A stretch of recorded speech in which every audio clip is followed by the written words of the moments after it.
नमस्कार। आज चिंतन में मैं चर्चा करूंगा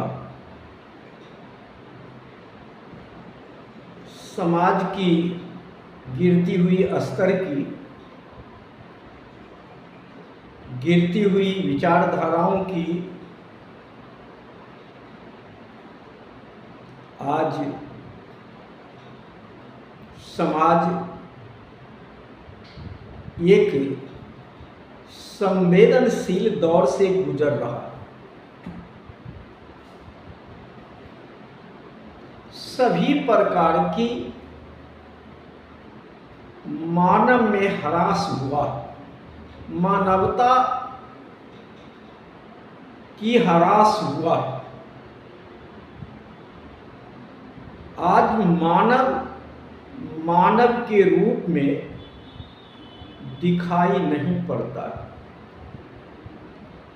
इसका प्रमुख कारण है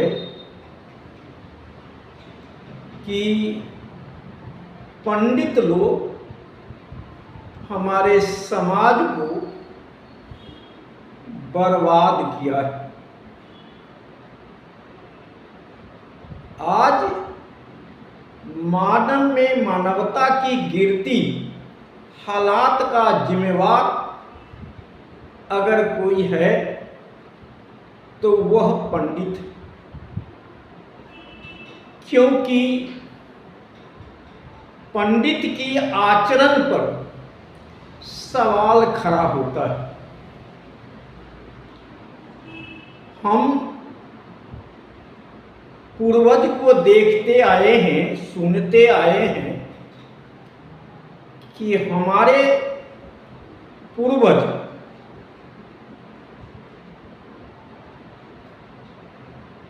में मानवता का गुण था। वह एक मानव के रूप में थे। जहां मानवता होगा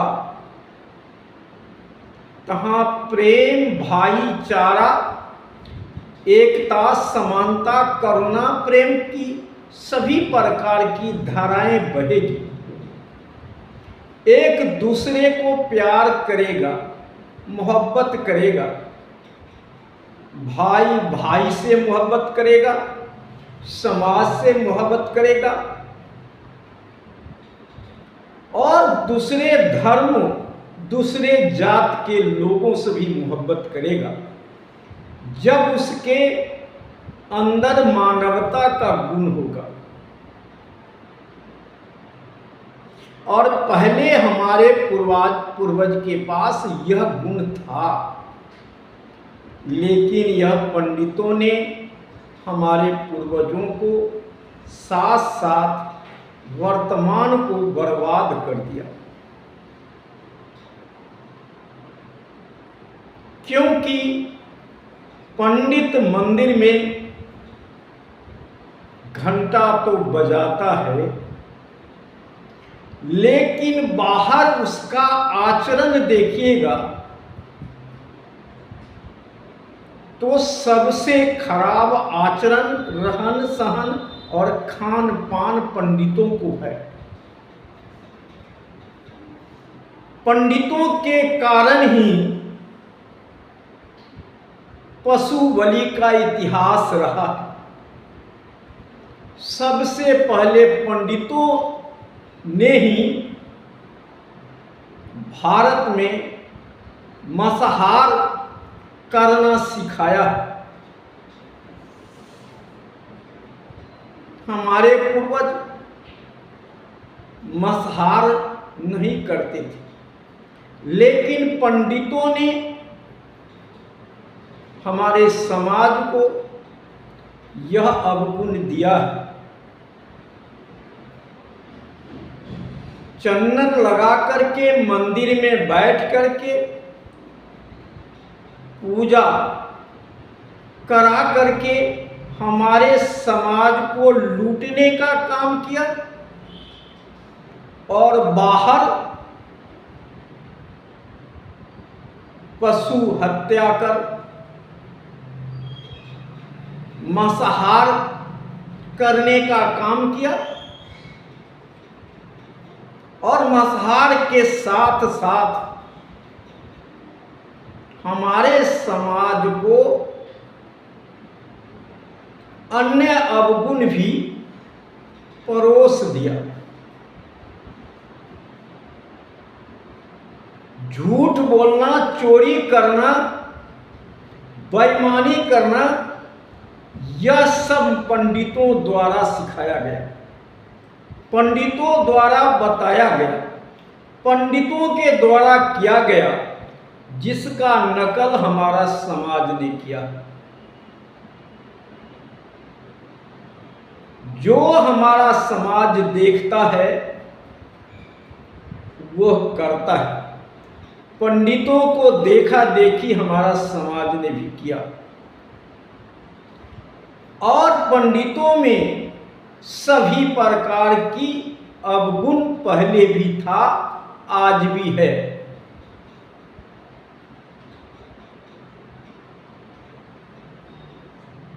आज पंडित में मानवता का लेश मात्र भी दिखाई नहीं पड़ता है। वह समाज को, जात को, धर्म को लड़ाने का काम करेगा, जिससे कि कहीं न कहीं उसे आर्थिक, सामाजिक और राजनीतिक लाभ हो। बिना लाभ का कोई काम नहीं करता है। लाभ के कारण हमारे समाज में आपस में भाई भाई को लड़ाने का काम करता है। आज जगह जगह मंदिर बना करके पूजा कराता है, धन बटोरता है, और हमारे बच्चे का शिक्षा गलत देता है। केवल धर्म फैलाता है, अंधविश्वास फैलाता है, पाखंड फैलाता है। कोई पंडित हमारे समाज को शिक्षा के तरफ बढ़ने के लिए नहीं कहेगा। आपकी उन्नति की बात नहीं कहेगा, आपके बच्चे को आगे बढ़ाने की बात नहीं कहेगा, आपके बच्चे को कहीं नौकरी लगा देने की बात नहीं करेगा, आपके बच्चे को नेता बनाने की बात नहीं करेगा। लेकिन आपके बच्चे को कांवड़ यात्रा में भेजने की बात करेगा, कुंभ नहाने की बात करेगा, तीर्थ स्थान में जाने की बात कहेगा, पंडितों के पास झाड़ फूक कराने की बात कहेगा। और हमारा समाज आज इसी कारण पिछड़ गया। जिसको आगे बढ़ना चाहिए था, आगे होना चाहिए था, वह पिछड़ गया। पिछड़ने का कारण मात्र शिक्षा रहा, जो हमारे समाज को नहीं मिला। आज भी जो भी शिक्षा मिली है, उसी के बल पर हमारा समाज आगे बढ़ रहा है। उम्मीद है कि आगे बढ़ेगा और इन गुलामी की जंजीरों को तोड़ेगा। जो आज हम ब्राह्मणवाद के चक्कर में ब्राह्मणों का गुलाम बने हुए हैं, पंडितों का गुलाम बने हुए हैं, उससे मुक्ति पाने का प्रयास करेगा। ज्यों-ज्यों शिक्षा की स्तर में सुधार होगी। लेकिन आज यही पंडित लोग हमारे शिक्षा को समाप्त करना चाहते हैं। दलितों, पिछड़ों, आदिवासी और मुस्लिमों की शिक्षा को समाप्त करना चाहते हैं। शिक्षा को महंगा करना चाहते हैं। उनके बेटा विदेश में पढ़ेगा, हमारे बच्चे के लिए अच्छा स्कूल भी नहीं मिलेगा, इतनी महंगी पढ़ाई हो जाएगी। हमारे आदि आबादी अपने बच्चे को स्कूल कैसे भेजेगा, यह भी एक चिंता का विषय है। आज हमारे समाज के बहुत बुद्धिजीवी लोग अपनी आवाज बुलंद कर रहे हैं। समाज में जाकर के पिछड़ापन के कारण, गुलामी का कारण, गरीबी का कारण उन्हें समझाने का प्रयास कर रहे हैं। जनता जब समझेगी, जागेगी, तो वह गुलामी की बेड़ी तोड़ेगी, ऐसा हम उम्मीद करते हैं। आज जरूरत है कि आज महात्मा गौतम बुद्ध के विचारों पर चलने की। हमारे पास जो भी अवगुण आया है, उस अवगुण को छोड़ने की। अवगुण जन्म से नहीं आया, बल्कि इन्हीं लोगों ने समाज में अवगुण दिया है, और जिसको मैंने लिया है उसे मैं छोड़ भी सकता हूँ। आज हमारा समाज, आशा करता हूँ कि अपने अवगुण को छोड़ेगा, अपने खान पान की व्यवस्था को सुधारेगा, रहन सहन की व्यवस्था को सुधारेगा, और अपने परिवार और समाज में संस्कार का बीज रोपण करेगा। जब तक संस्कारी हमारा समाज, हमारा परिवार, हमारा लड़का नहीं बनेगा, तब तक हमारे समाज का उद्धार होना संभव नहीं दिखाई पड़ता।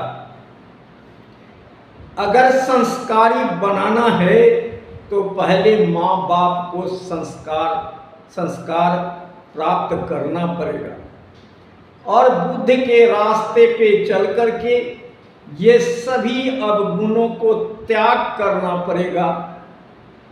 तृष्णा को त्याग करना पड़ेगा। तृष्णा के कारण ही हम सब झूठ बोलते हैं, बेईमानी करते हैं, सब कुछ करते हैं, भ्रष्टाचार करते हैं। जब तृष्णा मिटेगी, अपने आप हमारे में से सभी प्रकार के अवगुणों की समाप्ति होगी, और बुद्ध मार्ग पर चल करके, उनके विचारों पर चल करके, उनके रास्ता को अपना करके हम अवगुण से मुक्त हो सकते हैं। हम सही रास्ते पे जा सकते हैं। हम अपने आप को चिंता मुक्त बना सकते हैं, और जब हम चिंता मुक्त हो जाएंगे, तब हमें सच्चा सुख मिलेगी, आनंद मिलेगी, हमें दुख से मुक्ति मिलेगी। जब तक हमारा आचरण खराब रहेगा, व्यवहार खराब रहेगा और बोलचाल खराब रहेगा, तो कभी भी हम सुख की प्राप्ति नहीं कर पाएंगे, दुख से निकल नहीं पाएंगे। अगर दुख से निकलना है, परिवार को निकालना है, समाज को निकालना है, तो सबसे पहले अपने आप में सुधार लाना पड़ेगा, और ये अंधविश्वास, पाखंड को समाप्त करना पड़ेगा। यह हमारे समाज को दीमक के तरह चाट रहा है, और पंडितों से हमारे समाज को बचाना पड़ेगा। इनके माया जाल से बचाना पड़ेगा, इनके भ्रम जाल से बचाना पड़ेगा, तभी हमारा समाज का उन्नति हो सकता है। मैं आशा करता हूँ हमारा समाज, पढ़ा लिखा समाज जागरूक होगा और समाज को भी जागरूक करेगा, आने वाला समाज हमारा अच्छा होगा। इसी आशा और विश्वास के साथ जय हिंद, जय भारत, नमो बुद्धाय।